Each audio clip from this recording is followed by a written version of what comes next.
హిందూ మతంలో చాలా ముఖ్యమైన పండుగలలో పేలాల పండుగ ఒకటి. ఆషాఢ మాసంలో శుక్లపక్షంలో వచ్చే ఏకాదశి రోజున జరుపుకుంటారు. ఆ రోజున విష్ణువు యోగ నిద్రలోకి వెళతాడని నమ్ముతారు. పేలాల పండుగను ఎందుకు జరుపుకోవాలి, ఆ రోజు పేలాల పిండి ఎందుకు తినాలి మొదలగు విషయాలను ఈ స్టోరీలో తెలుసుకుందాం. తొలి ఏకాదశి రోజున పేలాల పిండి తినడం వల్ల మంచి ఆరోగ్యం, శ్రేయస్సు కలుగుతుందని నమ్ముతారు. ఈ రోజున పేలపిండి తినడం వలన సంవత్సరం పొడవునా ఆరోగ్యంగా ఉండవచ్చని నమ్మకం. ఇది భవిష్యత్తులో వచ్చే కష్టాలను ఎదుర్కొనే శక్తిని ఇస్తుందని భావిస్తారు. తొలి ఏకాదశి నాడు పేలాల పిండిని తప్పక తినాలని పెద్దలు చెబుతారు. పేలాలు పితృదేవతలకు ఎంతో ఇష్టమైనవి.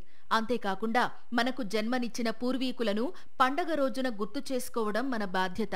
వాతావరణ పరిస్థితుల్లో మార్పు వచ్చే కాలం కాబట్టి మన శరీరం ఆరోగ్యపరంగా అనేక మార్పులకు లోనవుతుంది. గ్రీష్మ ఋతువు ముగిసిన తరువాత వర్ష ఋతువు ప్రారంభమయ్యే కాలంలో ఉష్ణోగ్రతలు ఒక్కసారిగా పడిపోతాయి. ఈ సమయంలో శరీరానికి పేలాల పిండి వేడిని కలగజేస్తుంది. అందువల్ల ఈ రోజున ఆలయాల్లో, ఇళ్లల్లో పేలాల పిండిని ప్రసాదంగా పంచడం ఆనవాయితీగా వస్తోంది.